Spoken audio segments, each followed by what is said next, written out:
دانا وہ ہے جو اپنے نفس کا محاسبہ کرے اور موت کے بعد کے لیے عمل کرے، اور عاجز وہ ہے جو اپنے نفس کو خواہشوں کے پیچھے لگائے اور اللہ سے امیدیں باندھے۔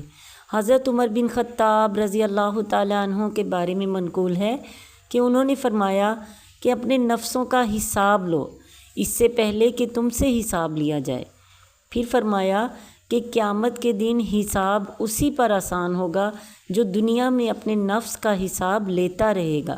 حضرت عمر رضی اللہ تعالیٰ عنہ کو احساس جواب دہی اللہ کے سامنے اس قدر تھا کہ حضرت عمر فرماتے، کاش میں ایک دمبا ہوتا، میرا مالک میری پرورش خوب اچھی طرح کرتا تاکہ میں خوب موٹا تازہ ہو جاتا، لوگ دور دور سے مجھے دیکھنے کے لیے آتے، پھر مجھے ذبح کیا جاتا اور میرا تھوڑا گوشت بھونا جاتا اور تھوڑا سا خشک کر لیا جاتا، پھر مجھے کھا لیا جاتا۔ مجھے یہ سب کچھ منظور تھا لیکن میں انسان نہ ہوتا۔ کبھی فرماتے، کاش میں ایک تنکا ہوتا یا کچھ بھی نہ ہوتا اور اللہ نے مجھے پیدا ہی نہ کیا ہوتا۔ آپ ایسا کیوں سوچتے تھے؟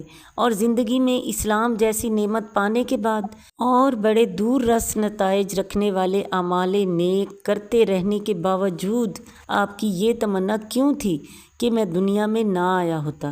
اس کی وجہ یہ تھی کہ آپ آخرت کی جواب دہی سے ڈرتے تھے، یہ احساس کہ ایک دن اللہ کے حضور میں حاضر ہو کر اپنے اعمال کا جواب دینا ہے۔